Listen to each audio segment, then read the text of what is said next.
All right, let me take you on a little journey here, right? Imagine you're on a ship in rough seas. 2 lifeboats hang on the side. One lifeboat is made of solid metal, heavy, reliable, tested for centuries. The other is made of an experimental composite material, lightweight, fast, but never tested in a real storm. Well, quite frankly, when the waves are calm, their experimental boat looks exciting. After all, it's got a new motor and engine. It's a little different. But frankly, when the storm clouds gather, when the wind shifts, when the ship starts to tilt, don't choose the boat that's trendy. You choose the boat that's proven. And that's exactly what we're watching right now in real time, as there is a huge shift that's taking place between the contract gold and silver price, so the spot price, as well as the physical markets, which are now beginning, about a year ago, really, beginning their role in really determining true price discovery. But this is what I found super interesting, and that is Bitcoin loses to gold as debasement trade with Bitcoin at 2-year lows. Here's the headline, right? But what does that really mean? Because for years, Bitcoin was marketed as the hedge against inflation and money printing. Digital gold, they wanted you to believe it. But frankly, when real debasement pressure hit, inflation, deficit, debt spirals, and with lots of the activity that's happening right now too, Bitcoin doesn't behave like sound money. It behaves like a risk asset. Meanwhile, gold quietly did what gold always does. It held its value. It gained more trust. It attracted capital. And now, look at this. Even Wall Street is admitting it. And though this has been true since 2000, since the turn of this century, now Wall Street's saying, oh yes, gold, gold, gold. But it's been there all along. This is the moment that the narrative cracks. Because what is he saying? Bitcoin failed to become investors' choice as the debasement trade. Bitcoin price action slumps while gold and silver hit repeat all-time highs. And of course, they're doing it again today. So Chris Wood at Jefferies, one of the most respected macro strategists on the street, he didn't just downgrade Bitcoin. He flipped the trade entirely. Buy gold, sell Bitcoin. Why? Because of something most investors aren't even thinking about yet. Quantum computing. Now, quantum computing threatens the cryptographic foundations that Bitcoin and other cryptocurrencies rely on. So if quantum breakthroughs accelerate, and they are, Bitcoin's security model becomes vulnerable. But yet gold, that doesn't have that problem. It doesn't rely on encryption. It doesn't rely on code. It doesn't rely on electricity. It doesn't rely on trust. Gold is value in its final form, and in any final form, and so is, frankly, silver. And then he actually said it out loud. The store of value concept is clearly on a less solid foundation from the view of a long-term portfolio. I mean, come on, you guys. Ta-dum. What in the world do you think? So that's the whole ball game. Bitcoin's store of value narrative was always theoretical. It was always dependent on adoption, sentiment, and liquidity. And gold's store of value narrative, it's not theoretical. It's historical. It's mathematical. It's civilizational. Gold has been the anchor for 5,000 years. Bitcoin has been around for 15, and not a coincidence when it was born. January of 2009, not a coincidence at all. And when institutions start questioning the Store of Value Foundation, they don't wait, they rotate. And what's particularly interesting right now, to be honest with you, is we are in a bear market in Bitcoin, and yet look at the adoption with the banks and the governments around the world. They're going to shove this down our throats, but what happens when quantum computing really comes to the front? You got a problem. What you're looking at here is the Bitcoin to gold ratio, and it's been breaking down, meaning that gold is outperforming Bitcoin in real terms. The ratio is the truth serum. It strips out the hype, it strips out the headlines, and it strips out the narratives, and it shows what investors actually trust when the system starts to wobble. And right now, quite honestly, they trust gold just like they have for 5,000 years. So really, what does all of this mean for you? For anyone trying to protect their wealth in a world of rising debt, rising risk, and rising uncertainty? Well, let's go back to those two lifeboats, shall we? Because Bitcoin is innovative, it's interesting, Wall Street certainly adopted it, and it may have a future in one place. But it's still an experiment, and one that depends on electricity, networks, cryptography, and sentiment. Gold is the proven vessel, and so is silver. The one that's carried civilizations through currency collapses, debt crises, wars, resets, and transitions.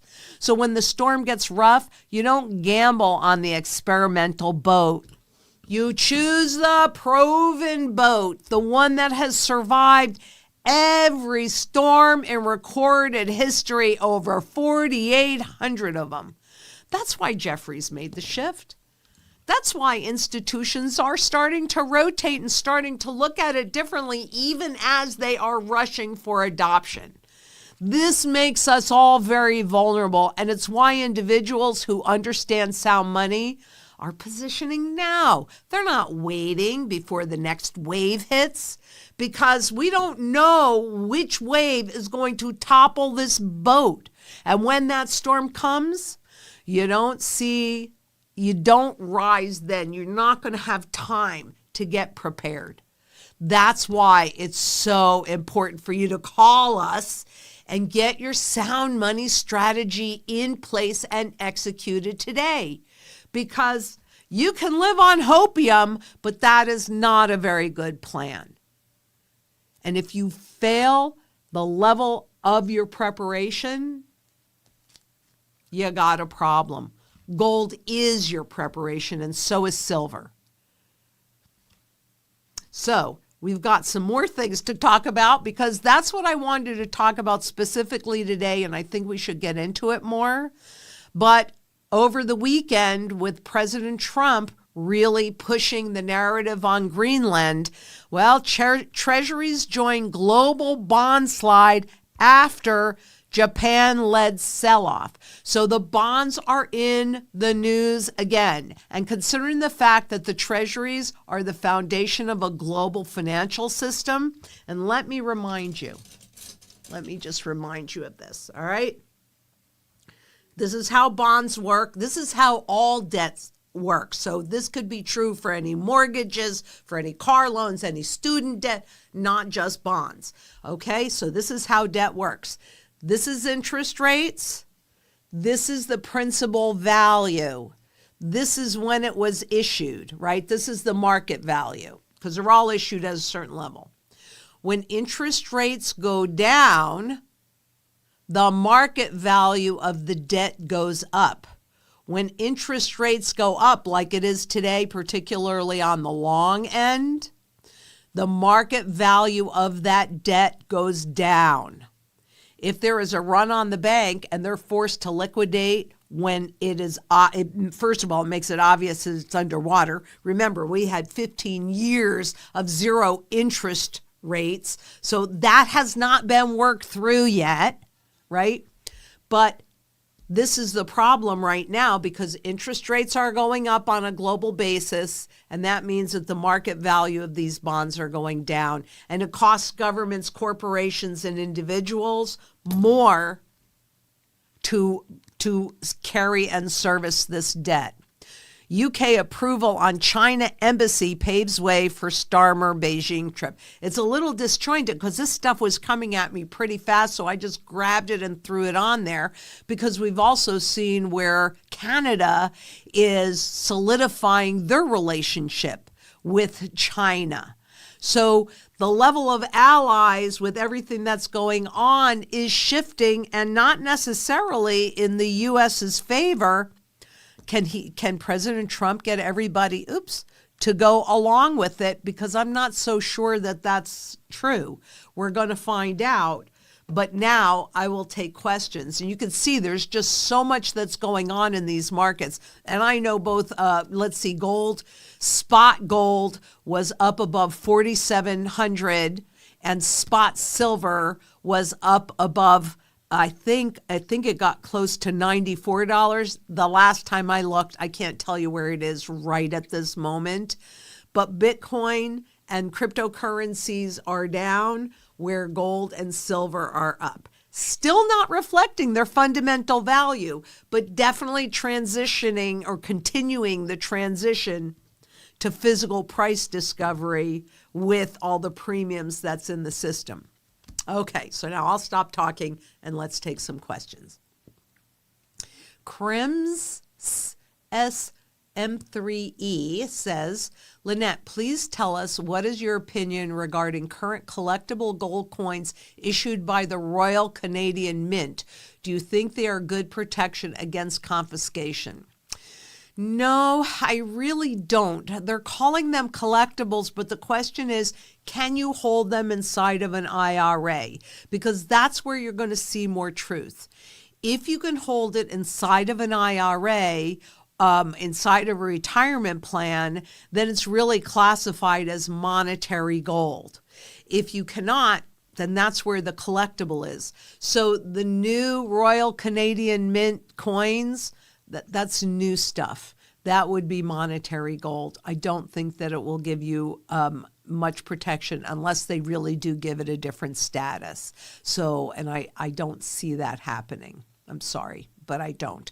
Plus, when you're talking about Canada, they have no gold reserves. That is a huge problem.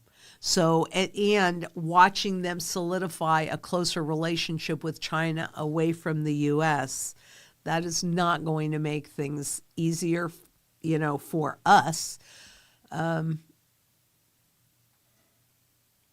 closer ties with our neighbors to who we profess to not be friends with. I mean, can you see the problem?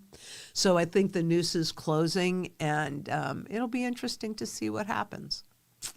And Ren Pixie asks, hi, Lynette. Hi, everyone. Question is, collecting pre-65 junk silver a protection against silver confiscation? I'm thinking they'll be going for the bullion first. And you're absolutely right, because this would be really outside of the norm. They can't go back to prior to 1965, just like they can't go back to prior to 33 and create new ones. So I do believe that would give you a level of protection. And by the way, I'm not done with it yet, but I am working on a silver confiscation piece and the possibility and probability of that. So bear with me here for a minute. I will get it done, and then we can look at that particular topic in a great more detail, including, actually, well, I don't know when we're going to release it, but that could probably be two pieces, because I just started recording a series today,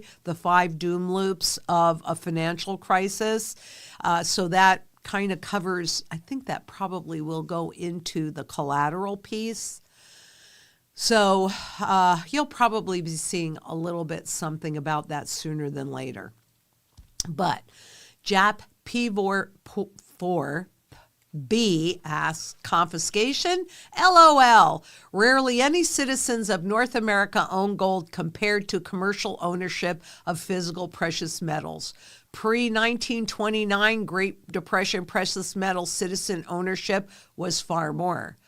Yeah, this was kind of like all the plan. But if you notice, Jap, what is happening to the shift in the digital markets, so the contract markets leading the physical market in price discovery, that takes on a whole nother meaning with this. So you can laugh out loud, but in the U.S., gold has been overtly confiscated one time? No. No. How about five? 5 times. To me, that is clear historic precedence. Maybe I'm wrong. So that's why I like the collectibles, because understanding the true value of an ounce of gold, just an ounce of here, this is a new piece, just an ounce of gold. If I can buy these way below the true fundamental value of monetary gold, rock and roll hoochie coo. Now I have one asset. If you're holding bullion, you better be right, because if you're wrong, you got a problem. You won't be able to use it in the normal marketplace. I'm not saying they're coming banging on your doors, but you'd have to go to the black market, and you're not going to be able to execute a real strategy that way. With this, I got the best of both worlds. It is classified as a collectible, which flows into what the 1%ers do for themselves. So rock and roll hoochie coo on that end. And because I can buy them so far below fundamental value, and that alone eats up any fees, any taxes, anything, because the sound money strategy is built inside of a complete loop. Therefore, this one thing is, whether I'm right or whether I'm wrong, I'm dandy, and I have the kind of gold I can use in the normal marketplace. Do not be short-sighted. That is what I fear most people are. Oh, no, that could never happen again. Well, now what are you doing? You're living on hopium, and hopium is not a very good plan. You better be right, because if you're wrong, bend over. What can I say? And this is my view, 1875. Does the U.S. actually pay off any of its $38 trillion debt? And remember, that's not with derivatives or off balance sheet or all sorts of other funny accounting tools. And they pay it off when they do the reset with dollars that have zero value. That's that overnight reset. Take something that is used in one place and really has no intrinsic value at all. In fact, the intrinsic value is zero, and it revalues it against gold that is used in every single sector of the global economy. In fact, I actually did a count, and while this list is not absolutely conclusive, I might have missed some things, there are 33 entities that actually use physical gold. 33. One. This is a physical representation of Bitcoin. One place. 33 places. 33. So, what was the question? Does the U.S. actually pay off any of its $38 trillion in debt? No, what they do is they reset the currency, create crisis to justify bringing in the full surveillance currency. But yeah, they repay it with dollars that have zero. First it's less and less value until ultimately zero. Their debts were paid off with this currency that has no value, etc. It's the way it works. And until next we meet, I know we can come together in global unity and demand redeemable gold back in the system again. Let's take our power back, because we really do. We are obligated to leave this world a better place than we found it. And having sound money in the system levels the playing field for everybody.